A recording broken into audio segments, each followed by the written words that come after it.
dans le nom du Seigneur. Amen.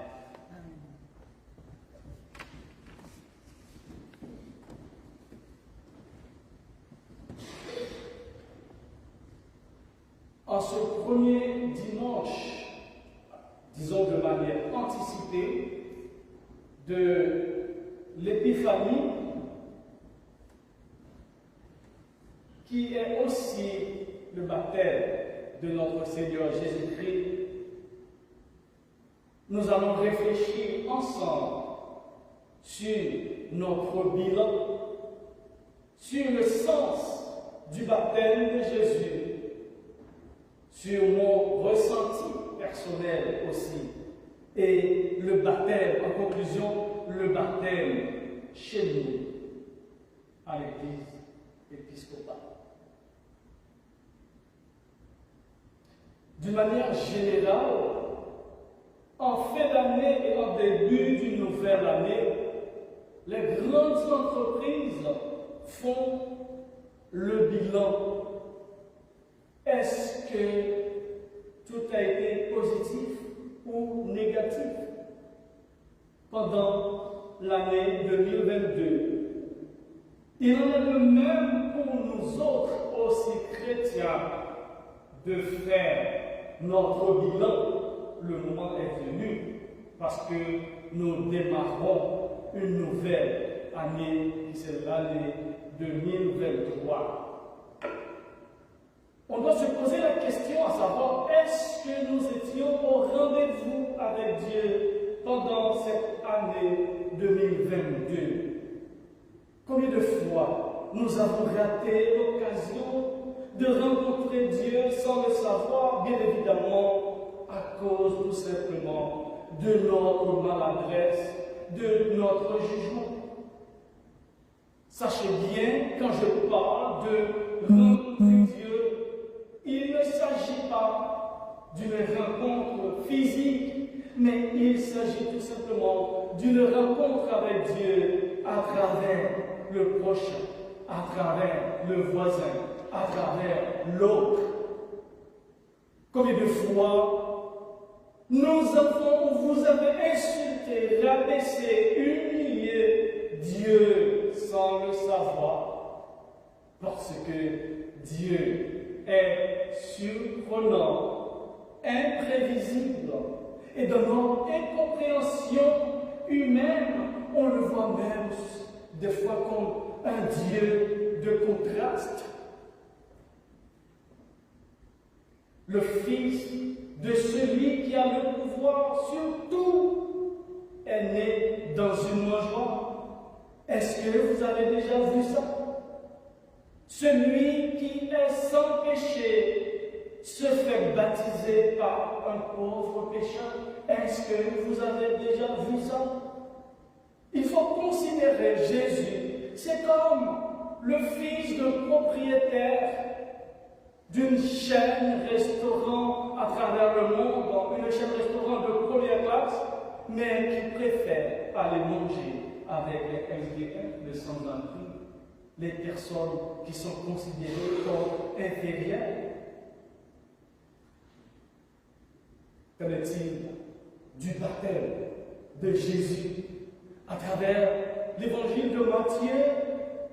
Matthieu nous permet de déceler cette dimension qui est chez Jésus, dimension divino-humaine, qui est Jésus est à la fois homme et Dieu. Et si on se rappelle le baptême de Jean-Baptiste, qui prônait un baptême de conversion avec des mots et expressions très dures. Repentez-vous, car le royaume de Dieu est proche. Hache à la main pour couper celles et ceux ou les branches qui ne produisent pas de fruits. Mais Jean-Baptiste se pose la question, mais comment ça se fait-il? Qu'est-ce que Jésus vient faire dans cette histoire? Et moi, je me pose presque la même question. Pourquoi avait-il besoin de se faire baptiser par Jean-Baptiste alors qu'il n'a jamais péché? Je dois juste rappeler que le baptême était conféré pour la rémission des péchés. C'était un rite de purification, d'où l'importance du symbolisme d'eau dans le baptême, qui nettoie, qui lave l'impureté, la saleté du péché. Alors, qu'est-ce que Jésus vient faire dans cette histoire? Jésus, en voulant se faire baptiser par Jean-Baptiste, d'une part, veut désacraliser, démystifier ce que nous appelons la relation entre grand et petit, entre plus fort et plus faible. Jésus ne veut pas se considérer comme étant supérieur à Jean-Baptiste et tout ce qui était imposé à l'époque comme rite, comme culture. Jésus ne s'y opposait pas. D'autre part, celle ou celui qui baptise, je dis bien, celle ou celui qui baptise, parce que à l'église épiscopale, ça peut être une femme ou un homme qui baptise, parce qu'une femme peut être prête comme un homme.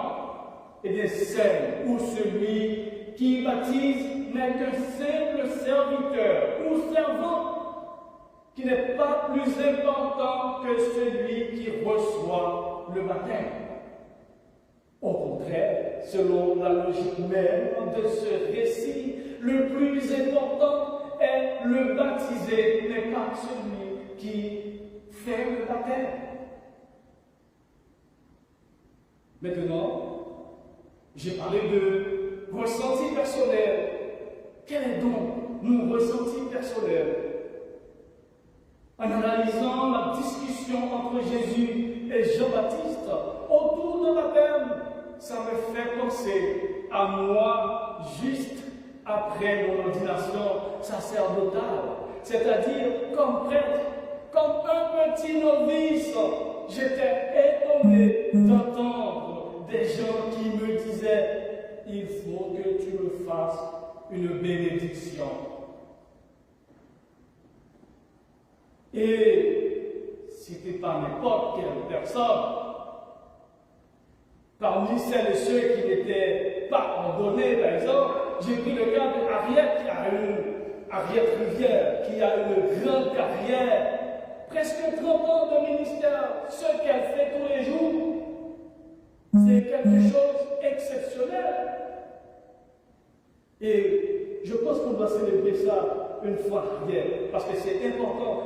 25-30 ans de ministère comme catholique, comme tout, c'est important. Et je continue avec ma liste.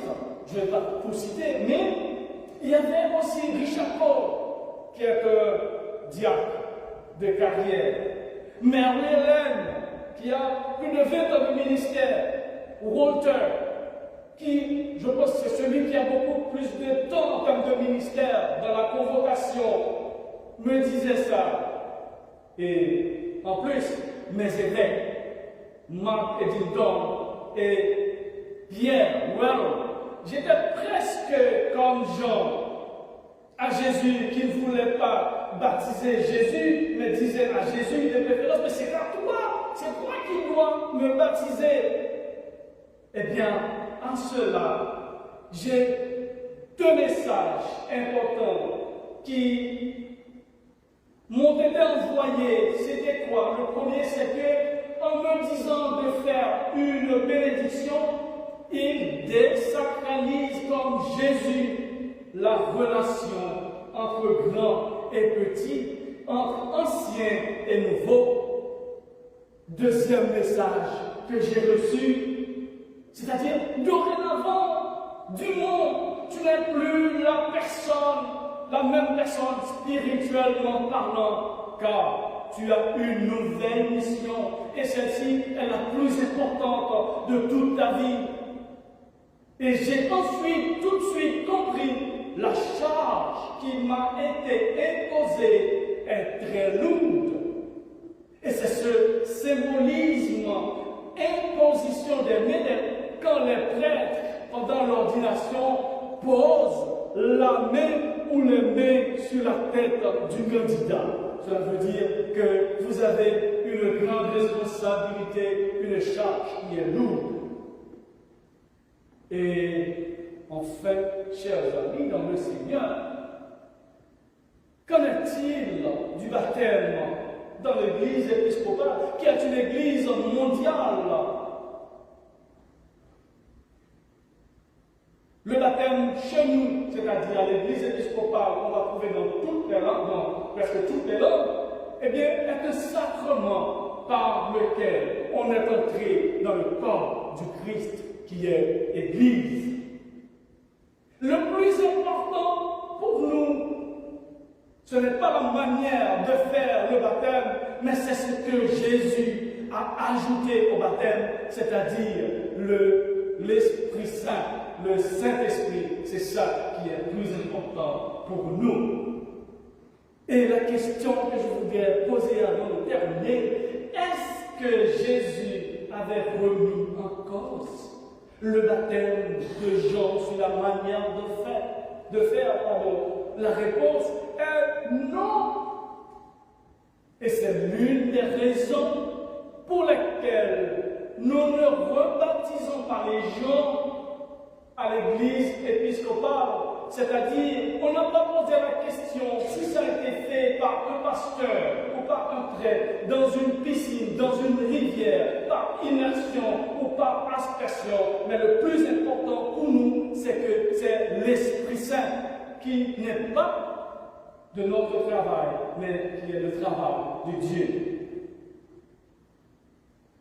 Oui, chers amis dans le Seigneur, en cette nouvelle année 2023, soyez plus proches de Dieu.